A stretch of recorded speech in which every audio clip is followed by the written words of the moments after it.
Welcome everyone to Mailfuss TV. I am Peter, and today I'm going to be talking about the Cabinet of Curiosities. It is the Autopsy, which is the third episode of the show.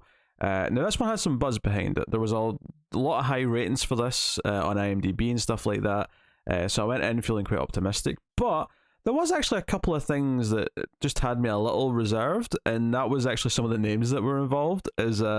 So the writer, based on a story by someone else, but the actual script was written by David S. Goyer, who, yes, he has worked with Nolan on the Batman movies, but largely he's done a lot of bad stuff, namely stuff like Blade Trinity, that horrible horror movie The Unborn, and a couple other things. His name's not something that's very encouraging. And then the director, David Pryor, this one's maybe a little spicier because I'm kind of in the minority on this, but he directed a movie a couple of years ago called The Empty Man, which I thought was pretty bad, although everyone on the internet seemed to like it. But so I went into this with okay, slightly reserved because I don't necessarily love the people involved with it, but everyone else seems to like this episode, so let's see how it is. And yeah, I liked it more or less. I thought it was really solid, and the back half of the episode especially I thought was really good, and it was a really fun take on a sort of body snatcher style concept, a little bit cosmic horror in there. And I think the best thing about the episode is probably the lead two actors, who are both veterans. We have F. Murray Abram as the medical examiner, and he's known for Amadeus, and he's known for popping up in some Wes Anderson movies and stuff, but he's one of those faces that you've seen in numerous things. And then Glynn Turman, who plays the sheriff of the small town, he's been also in just hundreds of things, but maybe most notably for his role in The Wire. He's a pretty regular recurring character on that. But he's been in tons of stuff. I just noticed when I looked him up that he was in Gremlins, and I just sort of had to think about it, because obviously it's 40 years old at this point, and I had to think about who would be in that, and I was like, oh yeah, I think he's a teacher. Okay, I can kind of see it now that I'm thinking about it. So those two are very good in this, and they're kind of these two old friends. And the first big difference I got from the previous two episodes is that we don't have an unlikable protagonist this time. Not only is Dr. Winters, who's our main character, this nice, likable old man who, in part, is doing this job as a favor to his friend the sheriff, because he's trying to help ascertain how a bunch of miners died, because if they died via a mine collapse, then the insurance of the company has to pay out the families. But if they died via an external reason, in this case they think it might have been an explosion from a third party who brought an explosive in, then they wouldn't have to pay any insurance. So he's actually doing something for he's hoping he'll find the right result, so that the families will get what they deserve. And then they add on the sympathy when we find out he's actually terminally ill. He has stomach cancer.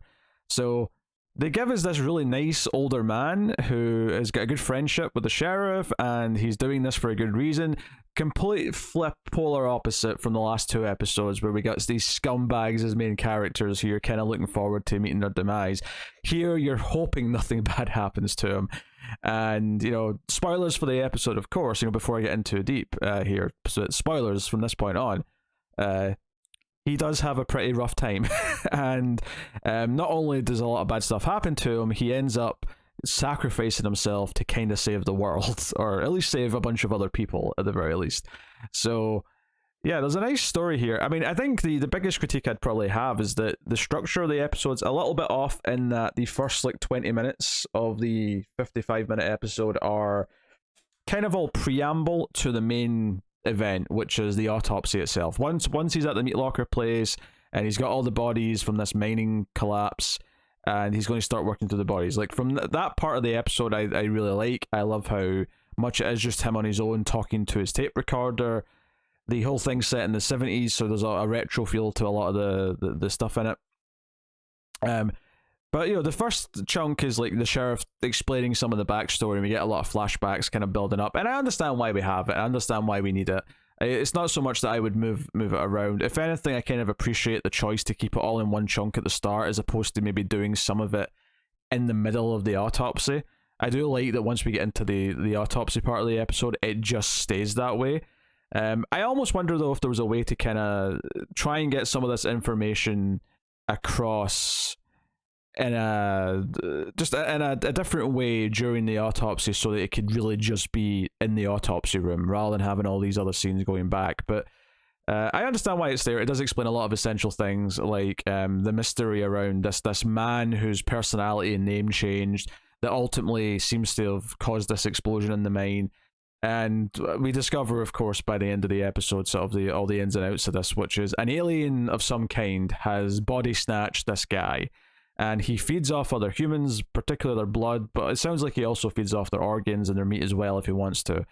And the autopsy itself is first the examiner going through a couple of the other bodies and trying to ascertain the cause of death, and his results are looking pretty good.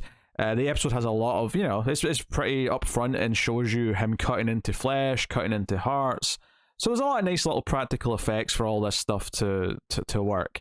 I mean, again, I don't know like how completely accurate it is, but it looks accurate enough to my layman eyes. Like I don't know if this is I'm sure like someone who's actually a coroner might look at this and go, nah, the heart doesn't quite look like that, or the body wouldn't quite look like that. Although there is a few things here that make it different to what a coroner would normally see, given that they've been fed off of by this alien parasite thing, who reveals himself. Because we get the big sort of tease where the examiner's hairs stand up in the back of his neck, and the lights go out, and he's kind of getting creeped out. But he's sort of speculating why a couple of the bodies have no blood in them, and maybe starts to wonder if this mysterious guy's like got the blood in his system. And he's about to check in that when like this Alan guy gets up and actually sort of starts walking around like a zombie, and kind of from there it's like a kind of a straight shot to the end where he explains what he's doing and what his species does, which is they just take over bodies and they feast on things. He's a pretty good villain though, because he seems to like relish in a lot of the details. Like he makes it clear that the host, and this is not something they have to do, but they intentionally do it because they enjoy the cruelty of it, is that they keep the host kind of set like aware of what's happening to them. Maybe you could compare it to like Get Out, where the sunken place where the host of the body is like aware that it's happening but can't do anything. So they're aware when this horrible alien's using their body to eat things like other humans, or the pleasures they feel and the guilt over that, and all these kind of things. And he walks up to like the examiner and says he's going to take him over, and says, "I can smell your cancer, it's delicious," or something. I can't remember the exact line, but it was like that, where he's excited by the cancer, and he's excited that this coroner will just have bodies delivered to him, so that even when it's too risky to kill people, he can just get the bodies in and sort of like get some freebies off them, essentially. But like the atmosphere is pretty good in the episode. I like the build up. Like I say, I really like the performance. Murray Abraham comes across as a really likable character in this, as does the sheriff for that matter. There's a kind of an old friendship. It feels like two old friends meeting up for the first time in a while. And he's kind of doing this for him almost as a favor, to sort of have it on the record like what the real causes of death are, so to potentially help the families and stuff like that. So there's a lot of likable qualities of these two characters early on, and it building up to the actual autopsy segment of the episode. That stuff I would keep. All the stuff with them together I would keep. It's all of the flashback stuff that maybe I would have cut down a little bit as much as I could have. There's a whole segment where they're finding a body in the woods, and then a couple of hunters keep watch, but when the police come back, the hunters are missing. Clearly they've been gotten by the alien. And feasted upon, you presume. But like those I maybe would cut. I would maybe take some of those out just to get to the autopsy stuff a bit quicker, and keep it a little bit tighter, because I don't know if you necessarily need to see more examples of people being killed. I think you kind of just get that from the context of everything he says in this segment. But the big finale of all this is that he paralyzes most of the doctor's body, the alien does, and has him like on the table, and he lies in the table next to him, and he explains that once the alien's completely left my body, like this body will stop functioning, because it's dead. but I'm going to go into yours, and that's why he's left just a little bit of him awake. He explains that he needs a little bit of him awake so that the transfer works. He's grown a bit since he arrived on Earth, so he's going to cut him open, and like the alien's going to have to like sort of go in the open wound to take control. But I love kind of this selfless like act, even though some of it's quite disgusting, particularly the stabbing in the eye. But the Doctor decides that okay, this alien can't see or hear, or it doesn't have any senses really, because it just uses the host senses. So they're kind of arrogant and feel like they don't need that stuff. So when the other body stops working and he's just got this alien squid thing on his stomach, and it's slowly starting to go in his wound, he uses the scalpel that's in the other body's hand, the Joe Allen guy's hand. Like, it's almost like he intentionally left his hand next to him with the scalpel in it, so that the Doctor would have the option of doing something. Like, he had just one last little bit of defiant control just at the end before he died. And the Doctor chooses to slit his throat, to stab his ears so he can't hear anything, to stab himself in the eyes so he can't see anything. The idea being that when the alien takes control, he won't actually have any of these functions. He will just be in a body that can't really do much and that is bleeding out. The idea being that he won't be able to like attack anyone or do anything of note before he dies. And all of this, he was recording his report on the audio tape for the whole time. All of the conversation they had explaining what he was recorded, and he's able to sort of like, so the end of the episode is the sheriff arriving, finding his friend's dead body, but on his chest he's written in blood, play the tape, burn me. And you feel like the Doctor succeeded and done this one big final sacrificial moment before he goes. And he is a character who's like kind of like made peace with the fact that he's going to die earlier in the year. This is obviously a lot more violent and like painful, this method of death, but it is he's got a lot of agency in it. Unlike the cancer, which is just kind of a ticking clock that he couldn't control, he chooses to do this out of an act of sacrifice, but also morality, and he gets to go out on his terms in some way.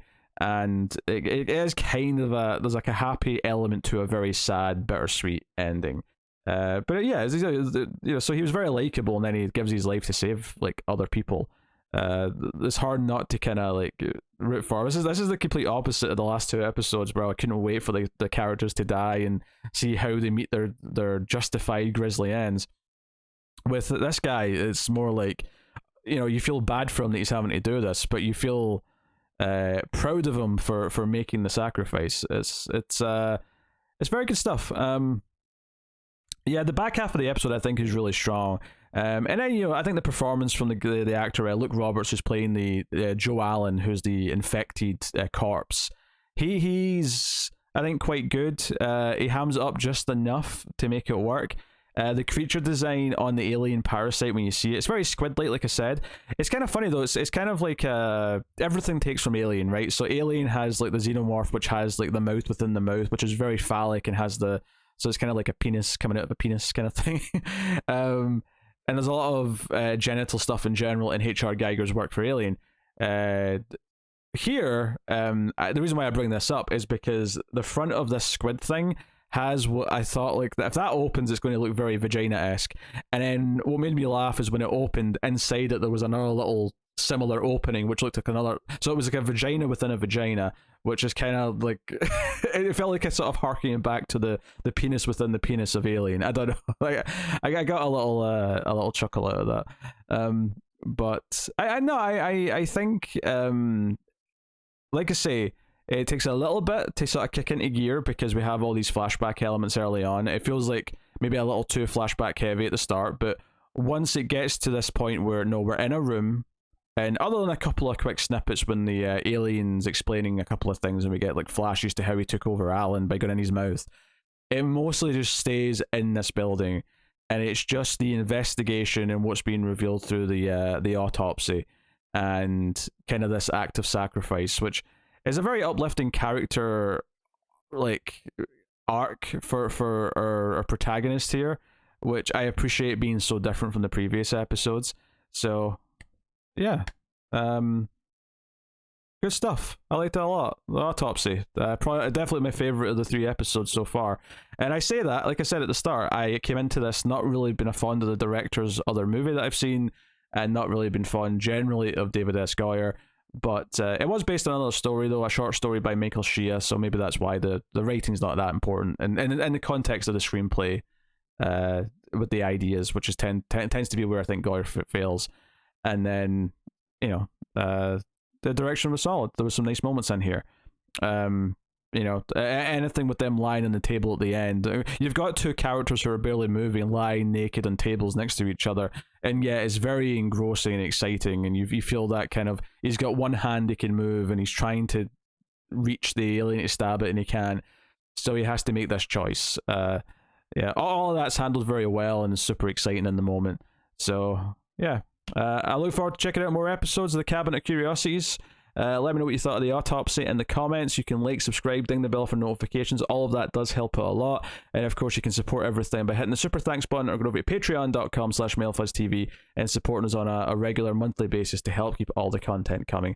So thank you once again for watching or listening. I always appreciate it. Keep watching TV. Have you got any vanilla?